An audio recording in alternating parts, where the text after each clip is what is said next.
ఇతర దేశాలతో పోటీ పడుతున్న మన భారతదేశం అభివృద్ధి దిశగా పరుగులు తీస్తుందని సంబరపడాలా లేక రోజుకో హత్య వార్త విని బాధపడాలా? మొన్న పహల్గామ్లో జరిగిన దాడికి బదులుగా ఆపరేషన్ సింధూర్ పేరుతో శత్రు దేశానికి మన భారతదేశం వణుకు పుట్టించిందని గర్వపడాలా? అదే మన భారతదేశంలో భార్యను చంపిన భర్త, భర్తను చంపిన భార్య అనే హెడ్లైన్స్ టీవీల్లో చూస్తూ తల దించుకోవాలా? ఎటు పోతుంది మన భారతదేశం? ఏమైపోతుంది ఈ దేశం? ఆనందంలోనే కాదు, ఆపదలోనూ చెయ్యి విడిచి పెట్టకపోవడమే కదా ప్రేమంటే. అర్థం చేసుకొని ఆత్మస్థైర్యం ఇవ్వడమే కదా ప్రేమంటే. తాను దగ్గరగా ఉన్నా లేకపోయినా తనకు ఇష్టమైన మనిషి నిండు నూరేళ్లు హాయిగా బతకాలని మనసారా కోరుకోవడమే కదా నిజమైన ప్రేమంటే. నిజమైన ప్రేమతో దేన్నైనా జయించవచ్చు అంటారు. కానీ ఇప్పుడు ఏం జరుగుతుంది? ప్రేమ పేరుతో అయిన వాళ్ళని కాటికి పంపిస్తున్నారు. సభ్య సమాజం తల దించుకునేలా చేస్తున్నారు. ప్రజా శ్రేయస్సు కోరే మంచి వ్యాఖ్యలు చెప్పుకునే మన సంస్కృతి నేడు దిగజారిపోతుందనే చెప్పాలి.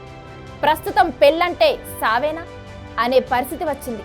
ఒకప్పుడు అబ్బాయి మంచోడా చెడ్డోడా అని చూసే పరిస్థితి నుంచి అమ్మాయి మంచిదా చెడ్డదా అనే పరిస్థితికి వచ్చింది. అసలు ప్రేమించాలన్నా పెళ్లి చేసుకోవాలన్నా అబ్బాయిలు భయపడుతున్నారు. దీనికి కారణం ఏంటి?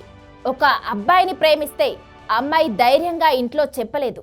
ఎందుకంటే ఇంట్లో వాళ్ళు ఏమంటారో అనే భయం. అమ్మ తిడుతుందనో నాన్న కొడతాడనో భయం. ఇక ఈ భయం వరకు బాగానే ఉంది. కానీ భయం ముదిరితే మాత్రం భయంకరంగా మారుతుంది. ప్రేమించిన వాడు ఎక్కడ దూరం అవుతాడో అన్న భయంతో మెడలో తాళి కట్టిన భర్తనే చంపేంతగా క్రూరంగా మారుతుంది. ఒక మనిషిని చంపేంత ధైర్యం చేసిన ఆడపిల్ల అదే ధైర్యంతో ప్రేమించిన వ్యక్తి గురించి ఇంట్లో చెబితే ఈ దారుణాలు జరగవు కదా. ఎంతో ఆనందంతో మిమ్మల్ని భాగస్వామి చేసుకున్న ఇంకో వ్యక్తి బలవ్వడు కదా. అతడికి ఓ కుటుంబం ఉంటుంది కదా. మీ ప్రేమ కోసమో ప్రియుడు వ్యామోహం కోసమో ఇంకో కుటుంబాన్ని దుఃఖంలో ముంచడం ఎంతవరకు కరెక్టు? ఆడపిల్లలు ఇలాంటి అఘాయిత్యాలకు పాల్పడే ముందు ఒక్కసారి ఆలోచించండి. ఇటు పుట్టింటి అటు మెట్టింటి గౌరవ మర్యాదలు తీసుకురావాల్సిన మీరే ఇలా సభ్య సమాజం తల దించుకునేలా చేస్తున్నారు. నేను అందరి గురించి మాట్లాడడం లేదు. ఇలా నీచంగా ఆలోచించి అబ్బాయిల ప్రాణాలు తీస్తున్న కొందరి ఆడపిల్లల గురించే మాట్లాడుతున్నా. అదే ఒక అబ్బాయి తప్పు చేస్తే మన మహిళా సంఘాలు దూసుకొస్తాయి.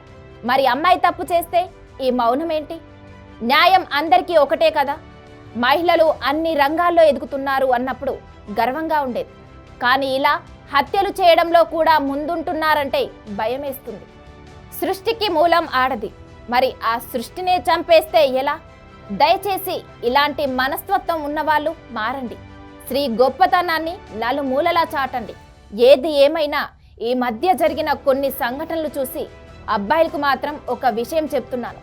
అబ్బాయిలు అమ్మాయిలతో జాగ్రత్త. మరో టాపిక్తో మళ్ళీ కలుద్దాం. నమస్తే.